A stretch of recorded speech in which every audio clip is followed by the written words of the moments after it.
تو جو ہے ہم کیا کر دیں گے؟ معاف کر دیں گے. اس کا مطلب اللہ کے یہاں معاف کرنے کا راستہ کبھی بھی بند نہیں ہے. جب چاہیں رات کے وقت، دن کے وقت، کسی وقت جائیں اس کی بارگاہ میں آئیے. وہ کیا کرے؟ ہم کیا ہے؟ سریع اور رضا ہیں. ہم سب سے جلدی راضی ہونے والے ہیں. اما ابا ہو سکتا ہے تھوڑی دیر کے لیے کسی بات پر راضی نہ ہو، لیکن خدا راضی ہوگا. کیوں؟ کیونکہ ماں باپ کے دل میں محبت ڈھیرنے والا کون ہے؟ خدا. وہی مالک تو ہے، وہی کریم تو ہے.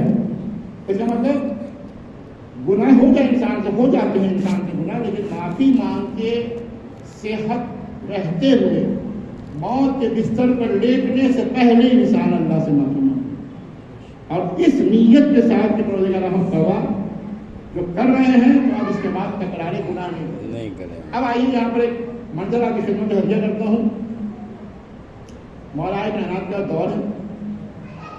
اللہم صلی علی محمد و علی محمد. مولا کائنات کا دور ہے، اور کیا ہوا کہ ایک جنازہ دفن ہو رہا ہے. مولا بھی وہاں موجود ہیں، اور ایک شخص کا وہ دوست تھا مرنے والا. آدمی کی عادت کیا ہے جانتے ہیں؟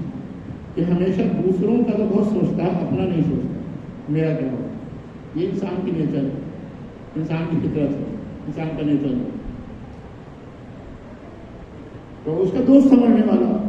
جب وہ دفن ہونے لگا تو جانتا تھا وہ کہ مولا علی ہیں یہ تو مردوں کو زندہ کر دیتے ہیں، معرفت تھی سب تک. تو کہا مولا آپ اسے کسی طرح سے زندہ کر دیجیے. مجھے یقین ہے کہ یہ جب زندہ ہو جائے گا، گناہ گار تھا وہ مرنے والا، کافی اسے گناہ کیے تھے. کہا جب یہ زندہ ہو جائے گا، اسے دوبارہ حیات مل جائے گی، تو اب دوبارہ یہ گناہ نہیں کرے گا. ایسے ایسے مسخرے لوگ، اور مسخرے لوگ ہر دور میں ہوتے ہیں. نبیوں کو پریشان کیا، سارے انبیاء کو پریشان کیا. کس نے؟ امتیوں نے تو پریشان کیا. اماموں کو پریشان کیا. کسی کی قدر نہیں کی، اس کے بعد علماء کو پریشان کرنے لگے. کیا امام خمینی کو، عادل خامنئی کو اور دیگر علماء کو نہیں پریشان کیا جاتا؟ پریشان کیا جاتا ہے. یہ نبیوں کی سیرت ہے کہ یہ امت پریشان کرتی ہے. کہا مولا اسے موقع مل جائے، یہ زندہ ہو جائے تو کیا ہوگا؟ یہ سدھر جائے گا. مولا نے کہا کہ چل اسے میں زندہ کر بھی دوں، لیکن تو اس کے بارے میں کیوں سوچ رہا ہے؟ اسے تو موت مل چکی ہے، اپنے بارے میں کیوں نہیں سوچ؟ دوست تو دوست کی طرح ہوتا ہے، جیسا ایک دوست ویسا دوسرا دوست. عام طور سے دوست میں دوست کے صفات پائے جاتے ہیں. ایک کی حرکت دیکھ لو تو دوسرا کو سمجھ میں آ جائے گا. اصلی دوست اسی کو کہتے ہیں. تو کہا کہ یہ تو مر چکا ہے، تو اس کی فکر کیوں کر رہا ہے؟ جو بات اس کے لیے سوچ رہا ہے وہی اپنے لیے کیوں نہیں سوچ رہا ہے؟ تجھے تو زندگی میں ابھی موقع دیا ہوا ہے، سدھر جا. سبحان اللہ. اس کے سدھرنے کی بات کر رہا ہے. تو ضرورت ہے اس بات کی. میں انشاءاللہ موضوع پہ آؤں گا اور ملاقات کے اوپر گفتگو ہوگی. ایک منٹ کے سوال ہے جو محمد اللہم صلی علی محمد و علی محمد.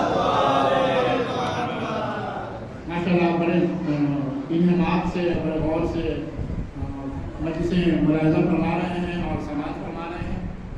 اور ہمارا جملہ شروع میں یہی تھا کہ ہم لوگ یہاں بیٹھتے ہیں، یہ فیملی ہے، یہ فیملی ہے، یہ حسینی فیملی، یہ حسینی خانوادہ ہے. یہاں پہ عیب، کمی، نقص میں تو کسی کو یہاں نہیں جانتا ہوں. جتنی چیزیں بتائی جاتی ہیں اس لیے کہ جس کے اندر وہ کمی ہو وہ دور کر. کوئی میرا یہاں دشمن نہیں ہے، کوئی میرا غیر نہیں ہے. سب میرے اپنے، سب میرے ایمانی بھائی، اسلامی بھائی. المسلم و اخو المسلم، مسلمان کا بھائی. ٹھیک ہے، لیکن وہ مسلمان ہم جو آل محمد کا دشمن ہے، ہم اسے مسلمان نہیں مانتے. جو سیدہ کا قاتل ہو ہم اس کا احترام نہیں کرتے، چاہے وہ کسی کا کتنا بھی بڑا بزرگ ہو. ہم اس کا احترام نہیں کریں گے، ہم اس کا احترام نہیں کریں گے، ہم اس کی عزت نہیں کریں گے. کہ جو شہزادی کونین کا قاتل ہو، جس نے دروازے بطول جلایا ہو، جس نے پسیاں توڑی ہو، ہم اس کا احترام کرنے والے نہیں ہیں. اگر ہم سے کوئی اس بات کی امید کرتا ہے تو وہ نا امید لوٹ کے جائے گا. بے شک اس کی امید کبھی پوری ہونے والی نہیں. اور اپنوں میں بھی اگر ایسا ہو جو ان کا احترام کرے، ان کے لیے علیہ السلام ان کے لیے جناب اور حضرت لگائے تو پھر اس کا مطلب اس کو اپنے ایمان کا جائزہ لینا پڑے گا کہ ہمارا ایمان آل محمد سے جڑا ہوا ہے یا نہیں. کہ ایسا تو نہیں کہ ہم ایمان کھو چکے ہیں. تو سوچنے کی ضرورت ہے. غالب احترام ٹھیک ہے مجمع اغیار کی ہے مصلحتاً آپ دل میں نہیں آپ کا احترام ہے زبان کا آپ مجمع اغیار میں ہے بول رہے ہیں ٹھیک ہے کہیں پہ فتنہ بھی نہیں کرنا ہے لیکن اس کہتے ہیں چھٹے ماہ امام جعفر صادق اللہم صلی علی محمد و آل محمد.